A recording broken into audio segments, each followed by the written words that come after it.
If you broke the rules in society, they sent you to prison. If you broke the rules in prison, they sent you to Alcatraz. It was the absolute end of the line for America's worst criminals. The facility's primary defense mechanism wasn't even man-made. The island sits directly in the middle of San Francisco Bay, surrounded by 54-degree water and aggressive currents that pull straight out to the Pacific. Inside, the architecture was built for absolute containment.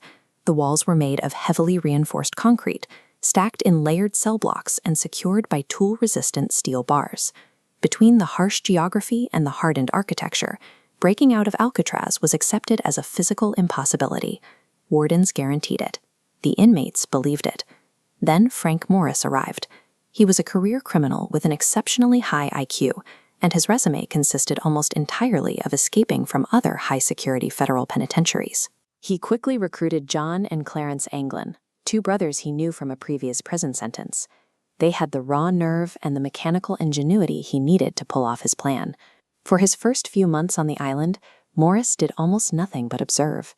He mapped the guards' exact patrol routes, timed the nightly head counts, and studied the physical condition of the cell house. Morris knew you couldn't defeat Alcatraz with brute force. If there was a way out, it had to be solved like an engineering puzzle, by locating and exploiting microscopic flaws in the building itself. He eventually found a critical environmental flaw. Because Alcatraz is an island, decades of damp, salty ocean air blowing through the facility had slowly eaten away at the structural integrity of the concrete. Looking at this cross-section of a cell wall, you can see exactly where this decay was most severe, right around the small 6-by-9-inch air vents located at the bottom rear of the inmates' cells. Smuggling metal spoons out of the mess hall, Morris and the Anglins spent months carefully chipping away at the softened, degraded wall around those grates. To hide the massive holes they were digging, they created an ingenious distraction. They sculpted incredibly realistic dummy heads using a mixture of soap, toilet paper, and actual human hair swept up from the prison barbershop. They tucked these fake heads into their cots at night to mimic sleeping bodies. This allowed them to perfectly pass the guards' flashlight checks, buying them hours of unmonitored time in the dark. By learning exactly when and how the guards looked into the cells, the inmates turned the strictest security protocols of the prison into a blind spot. They were running a covert excavation right under the administration's nose. On the night of June 11, 1962, the holes were finally wide enough. The three men squeezed through the concrete wall and left their cells for the last time.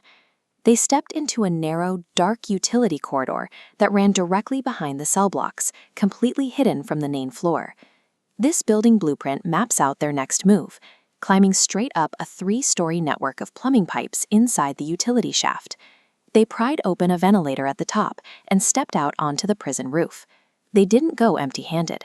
They carried a makeshift raft constructed from 50 stolen canvas raincoats, which they had meticulously sealed together over several weeks using the heat from the prison's steam pipes.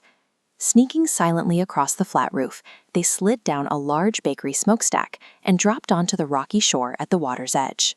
At this exact moment, they had successfully defeated the impenetrable architecture of Alcatraz. Now they just had to survive the ocean. The next morning, a guard walked up to Frank Morris's cell to wake him. When he struck the cot with his baton, the dummy head rolled onto the floor. Sirens went off across the island. The administration scrambled in absolute panic, realizing their flawless system had been breached.